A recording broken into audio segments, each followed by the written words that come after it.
Buen día, el día de hoy vamos a presentar el tema de discinesia escapular.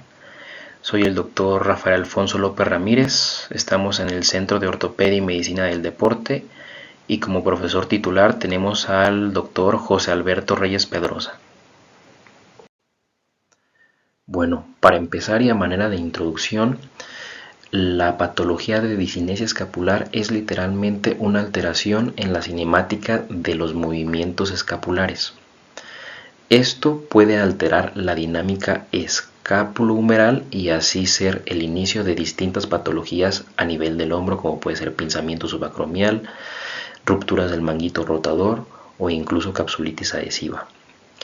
La palabra discinesia viene del griego, donde dis significa cambio y kinesis significa movimiento, entonces literalmente se puede definir como una alteración o cambio en el movimiento escapular. Clínicamente y de manera muy característica, cuando existe esta patología en alguno de nuestros pacientes, destaca la prominencia del borde medial o inferomedial de la escápula y la elevación escapular precoz al momento de nosotros intentar abducir el brazo o indicarle al paciente que realice este movimiento. En cuanto a algunas estadísticas respecto a la discinesia escapular, la bibliografía nos dice que es prevalentemente mayor en pacientes que son atletas, pero los pacientes que no realizan alguna actividad deportiva no están exentos de padecer esta enfermedad. Hablando específicamente de los pacientes atletas, se va a presentar en el 61% de los deportistas que realicen alguna actividad por arriba de la cabeza, como puede ser béisbol, voleibol, cricket, surf, incluso remo, entre otras. Caso contrario, los atletas que no realizan movimientos por arriba de la cabeza se va a presentar solamente en el 33% de estos. Hay registros también que indican una alta prevalencia en pacientes de edad mayor, específicamente arriba de los 60 años, en donde se presenta la discinesia escapular por una disfunción muscular secundario a una atrofia muscular. Y pues por último, el 27% de los casos se presenta como un hallazgo clínico no significativo, ya que no se asocia a alguna sintomatología o a alguna patología en específico.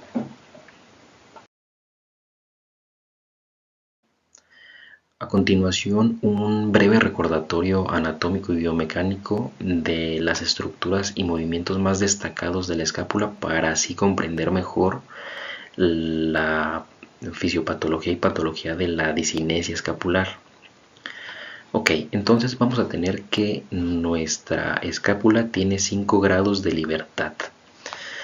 Realiza movimientos de traslación, los cuales son voluntarios, y realiza movimientos de rotación, los cuales son involuntarios. En lo que respecta a los movimientos de traslación, vamos a tener que hay elevación y depresión y protracción y retracción. En la diapositiva actual, en la parte izquierda, se esquematiza la elevación de las escápulas. Esta elevación está dada por dos músculos principalmente, el cual es el trapecio superior, el cual está representado en la imagen de la derecha en color azul, y por el elevador de la escápula, el cual está representado en la imagen de en medio por color verde. En cuanto al movimiento contrario a la elevación de la escápula, sería la depresión o disminución escapular, esquematizado aquí en el lado derecho en nuestra diapositiva actual.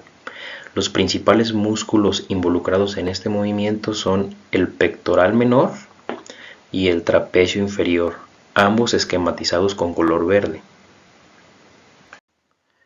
Continuando con los movimientos de traslación, vamos a hablar de la protracción y retracción. La protracción consiste en alejar ambos bordes mediales de ambas escápulas de una línea media posterior. Este movimiento lo realiza principalmente el músculo serrato anterior, el cual está esquematizado de color verde en la imagen de la derecha. El movimiento contrario a la protracción entonces sería la retracción, el cual consiste en acercar a la línea media posterior ambos bordes mediales de la escápula. Este movimiento está dado por el trapecio medio y por el músculo romboides.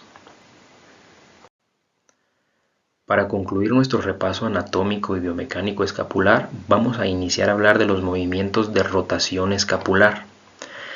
A diferencia de los movimientos de traslación previamente mencionados, cabe destacar que estos son totalmente involuntarios y los comenzamos a hacer una vez que iniciamos una abducción o flexión del hombro. Ok, vamos a tener que hay una rotación superior y una rotación inferior, movimiento que simula un campanilleo escapular. También vamos a tener una rotación externa y una rotación interna, lo cual simula un movimiento de abrir y cerrar de una puerta.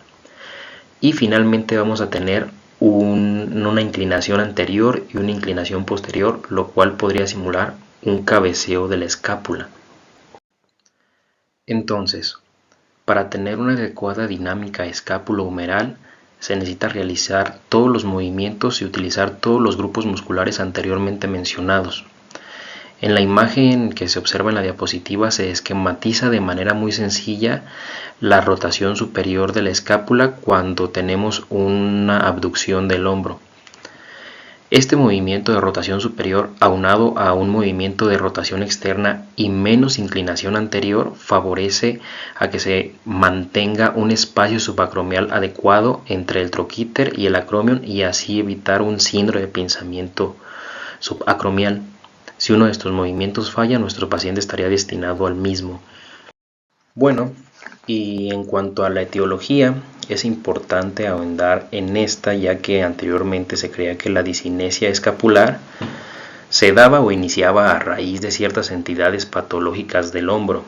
Sin embargo, en la actualidad se sabe que esta entidad precede a la mayoría de las enfermedades del hombro, sin dejar de tomar en cuenta que hay una cierta minoría de enfermedades adyacentes al hombro no propias de este que pueden desencadenar una discinesia escapular. Entonces, como conclusión, hay ciertas enfermedades adyacentes al hombro que desencadenan una discinesia escapular y esta a su vez termina en ciertas patologías del hombro.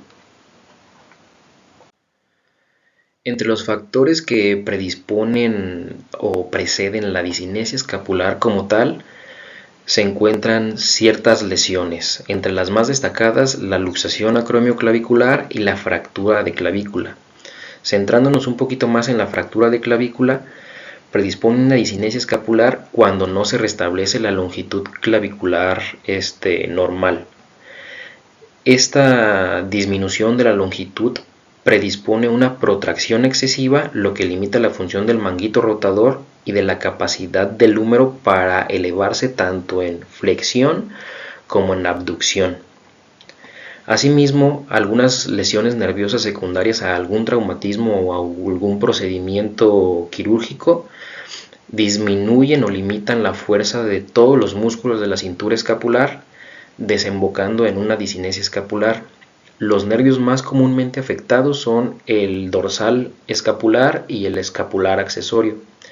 Y asimismo, la realización de algunas actividades repetitivas por encima del nivel de la cabeza, tanto en personas no atletas como en atletas, predisponen a padecer esta patología. También se han descrito ciertas anomalías posturales como lo es la cifosis, la cual predispone una inclinación anterior excesiva de casi 30 grados, cuando lo normal de la inclinación escapular es de 15 a 14 grados.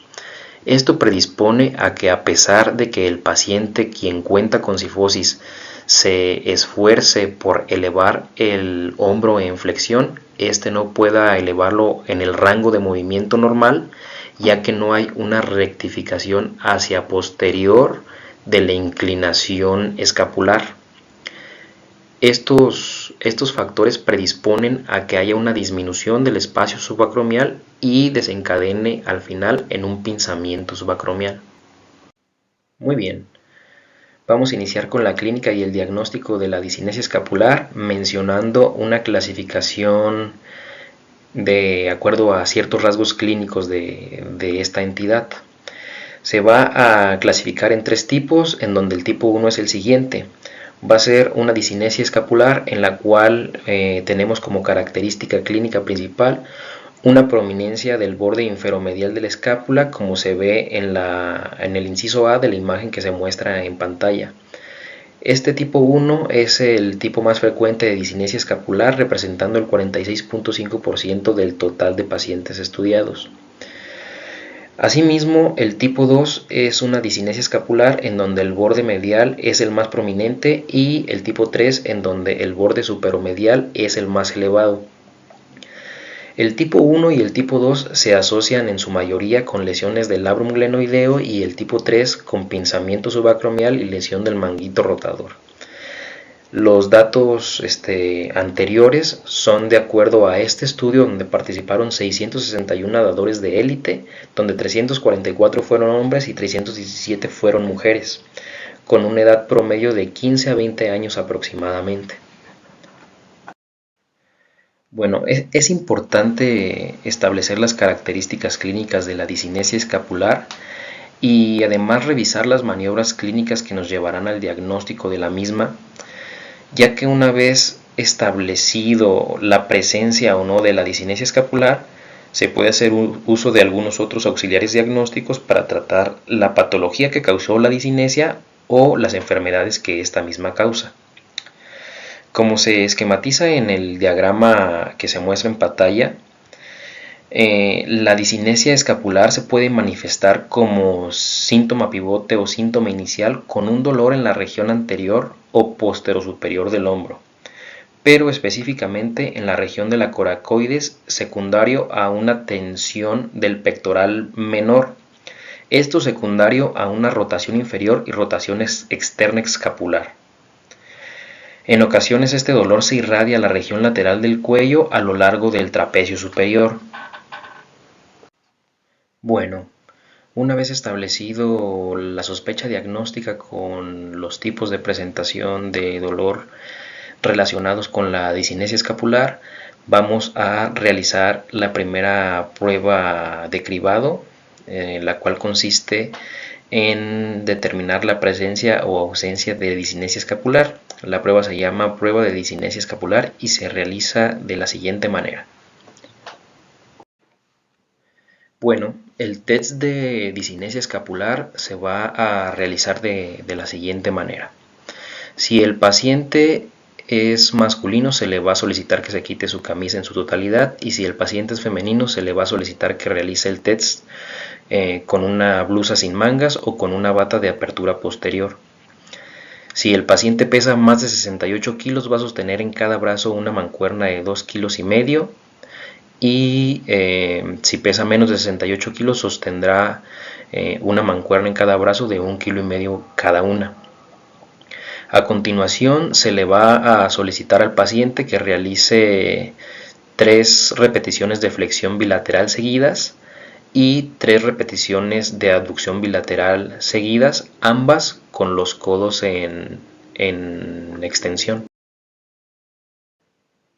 Entonces, para saber si el test de disinesia escapular es negativo o positivo, se observa la parte posterior del tórax del paciente mientras realiza los movimientos que se le indicaron en busca de escápula alada o disritmia.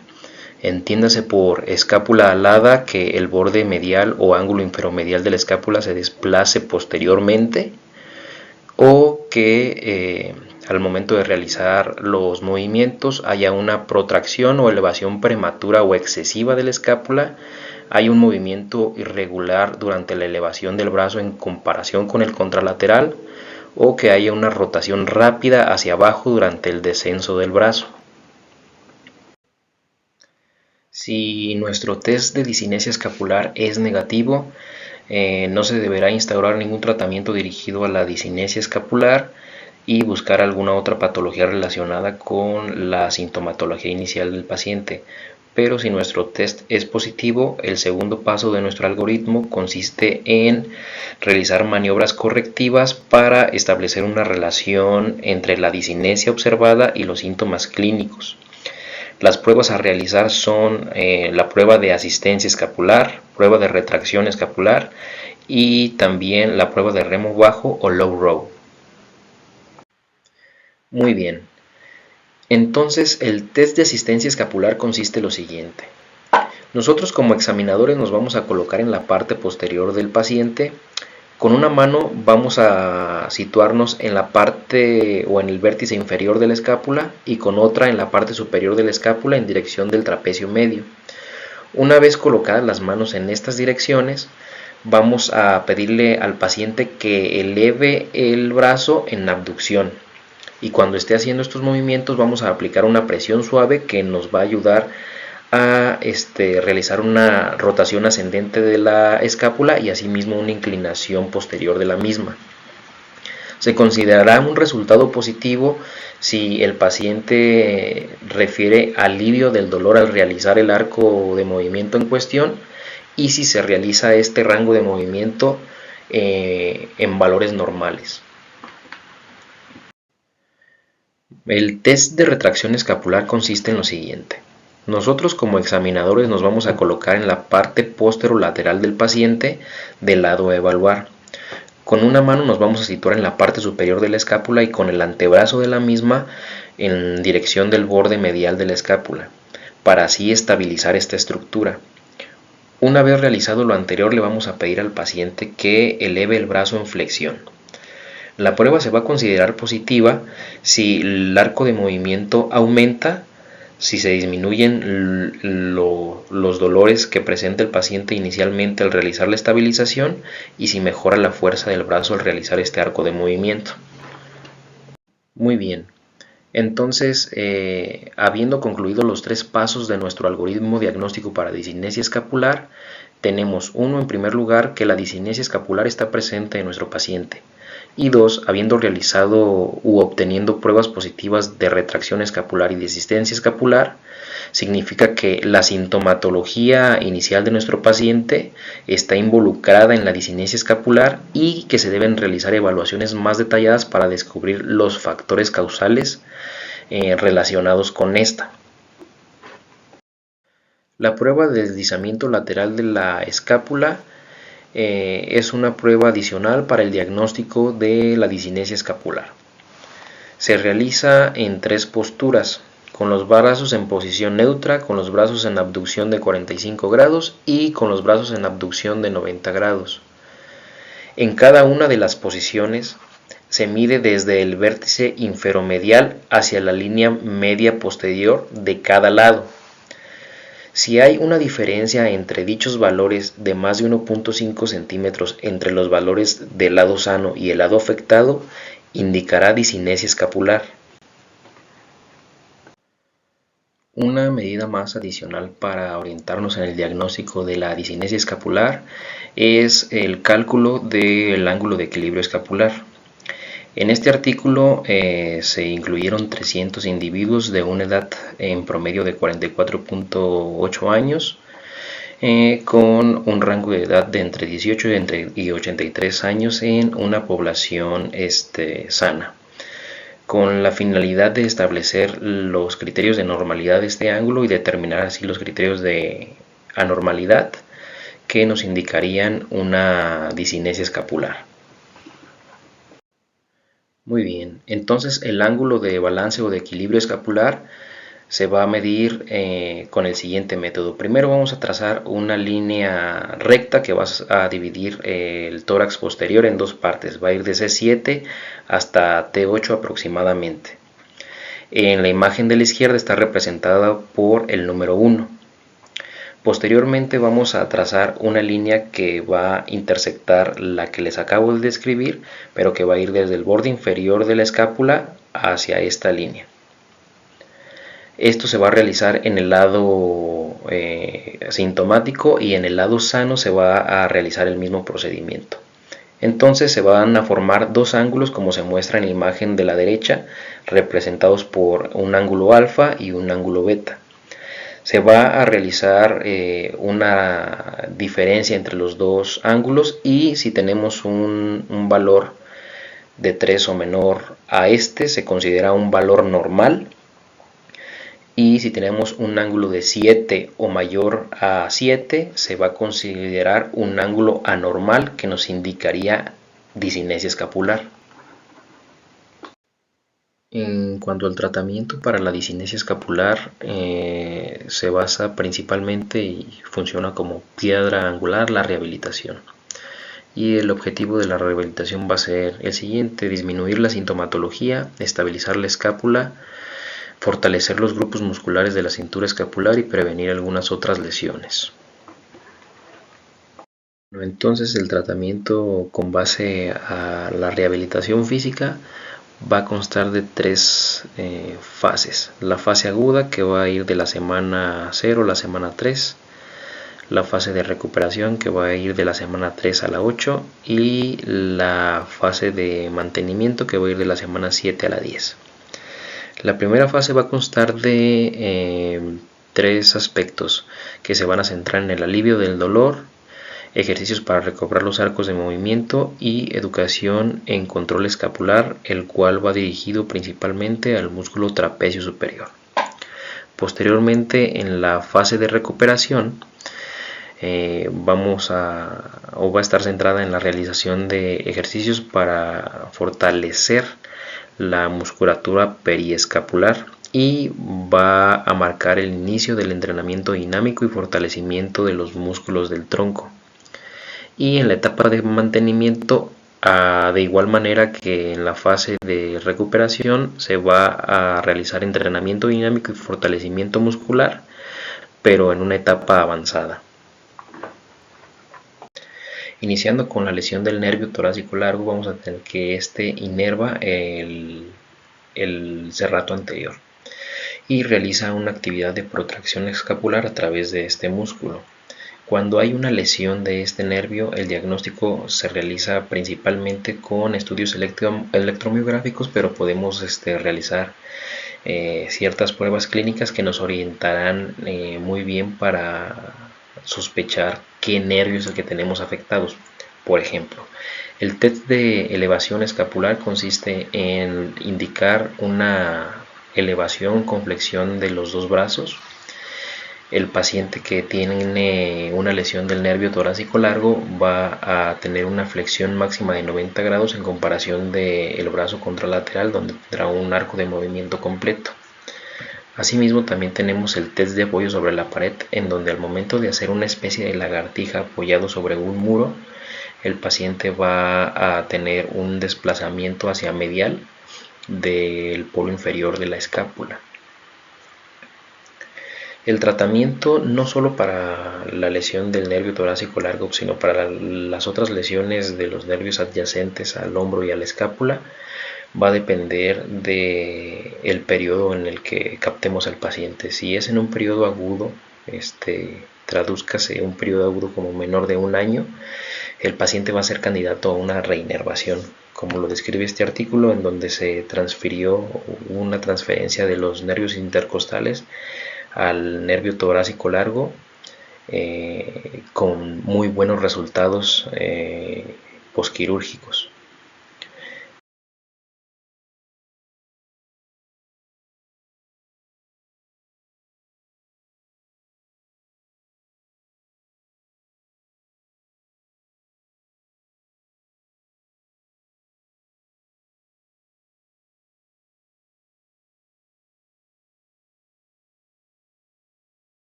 Ahora bien, si encontramos a un paciente que tiene más de un año de evolución, se clasificará como un padecimiento o una lesión nerviosa crónica y este será candidato a una transferencia muscular.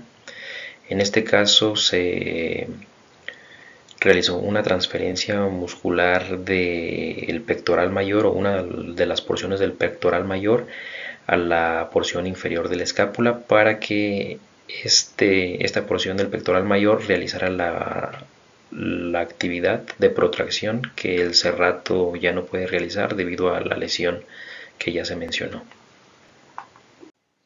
En cuanto a las lesiones del nervio espinal accesorio, vamos a tener que este nervio da la inervación para el músculo trapecio. Su acción a través de este músculo principalmente es la retracción y la estabilidad escapular. Y para hacer un adecuado diagnóstico de una lesión de este nervio hay que hacer una adecuada anamnesis, ya que las lesiones se relacionan en muchas ocasiones a procedimientos quirúrgicos realizados en la parte lateral y posterior del cuello. Asimismo, hay que hacer una adecuada exploración física, ya que tenemos una escápula alada hacia lateral, una hipotrofia de todo el trapecio, pero en su mayor proporción en la parte del trapecio superior. Y pues el diagnóstico de elección es con la electromiografía.